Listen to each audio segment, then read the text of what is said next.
Hi everyone, it's Mrs. Summer here to talk about Lesson 401, Data Displays. In this lesson, students will be able to construct a box plot from a set of data, construct a dot plot from a set of data, construct a histogram from a set of data, and interpret data from box plots, dot plots, and histograms.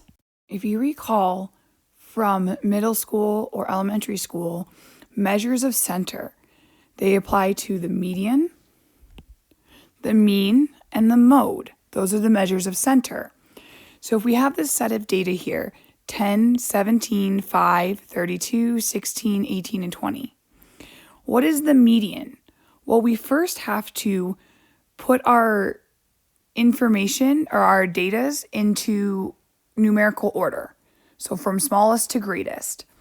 Then we find the median is the middle number of that set of data. So if we look at that data above, and we will see that the median is this number.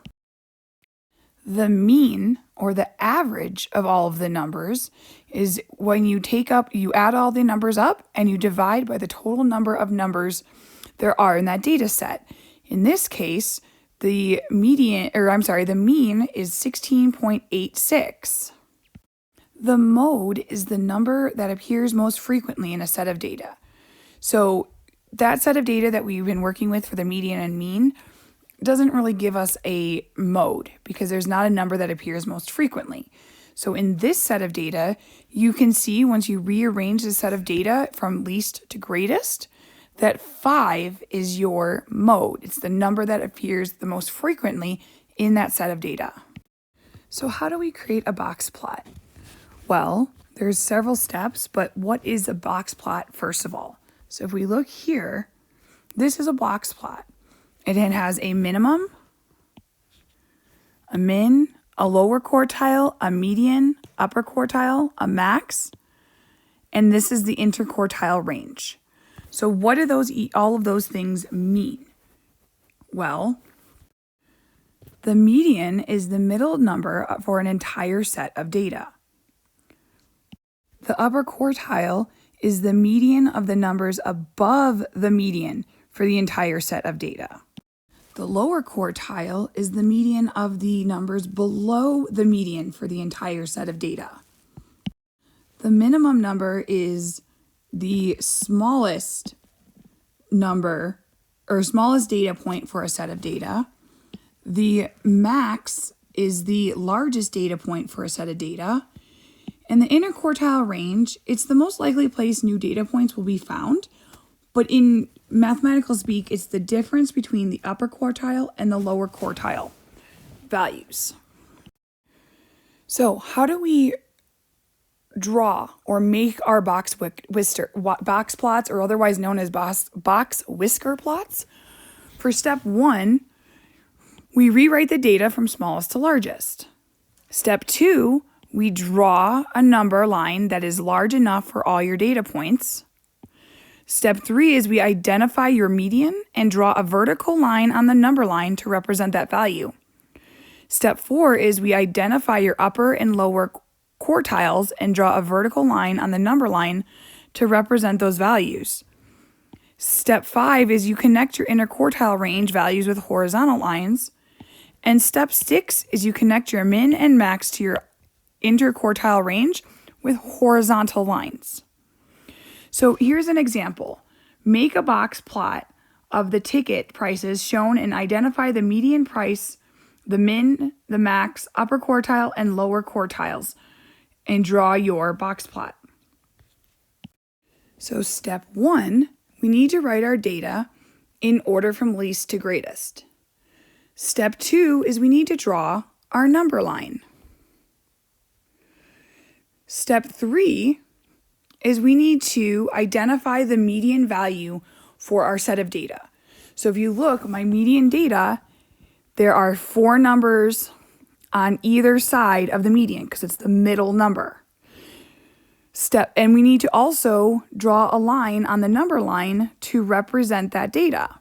So my median is at 32.50. So I'm going to put my median, we're going to make this at 32.5. I'm going to draw my median like that. My step 4 is identify your upper quartile range and your lower quartile number. Well, because there were 4 numbers on either side of our data, so 1, 2, 3, 4, 1, 2, 3, 4, we have to take the average of the middle 2 numbers. So this is the data, the 4 points that are below, you can see up here too, below our median. Well, I can take 24 and 25.5 and find the average, which ends up being 24.75. So 24.75, draw my vertical line. And I do the same thing over here for my upper quartile. Well, the upper quartile, the numbers 45 and 45, the average of those 2 numbers is 45. So I'm going to draw 45. And then step 5 is connect your interquartile range with horizontal lines. So I'm going to connect these like this. Oops. Like that. Then I'm also going to list my minimum, which was 20. So my minimum and my max was $50.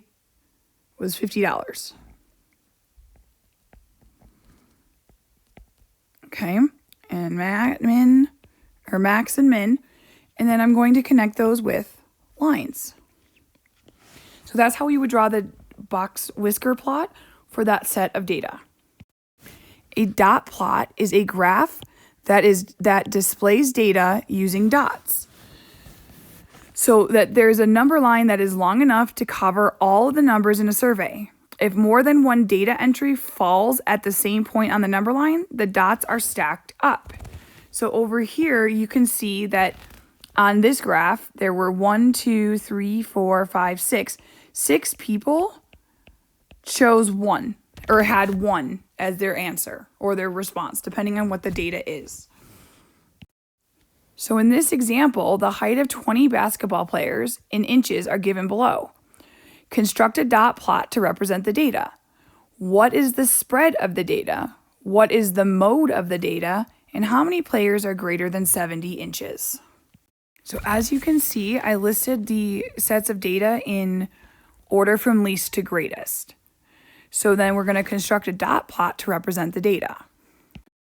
So as you can see, I constructed the dot plot.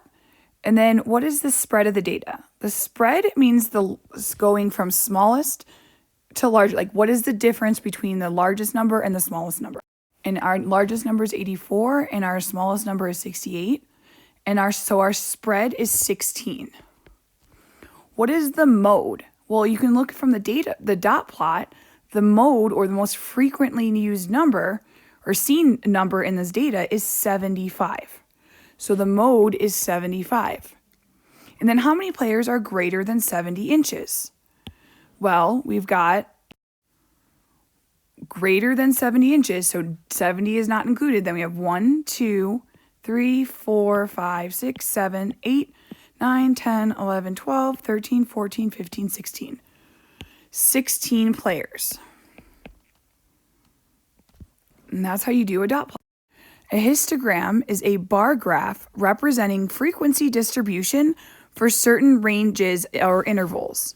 So the number of data items in an interval is a frequency. The bar height represents these frequencies. So for example, a survey of 30 students to see how many times they accessed the internet last week. So we look at our frequency distribution table, the number of sessions on the internet, so intervals, so 0 to 10. So the number of students who went on the internet 0 to 10 times was 4. The number of students 11 to 20 times, 5. 21 to 30 times, 8. And 31 to 40, 9. 41 to 50, 4. And if you look, our x-axis is this set of data, and our y-axis, or our frequency, is right there. The difference between a bar graph and a true bar graph and a histogram is that when you are drawing these, do you see how these are all connected? A bar graph would look something like this, and there would not be connected spaces. But you can also look at this curve here, and you can look at, so when it's asking what does the shape look like, you can describe the shape based on that histogram or that frequency. So in this example, Harry read a number of books over the summer. Make a histogram to show the books he read by page length. Hint, use every 100 pages to group your page lengths together. Which length of books did he read the most? So as you can see here, I filled in our histogram chart with the labels. And on my x-axis, I did 0 to 100, 101 to 200, and so forth for a number of page numbers read. And then the frequency is 1, 2, 3, 4, 5, 6. So now we're going to fill in that data. So as you can see, he read 8 books that were 300 to 400 pages. He read 4 books that were 400 to 500 pages, and he read 1 book that was over 500 pages.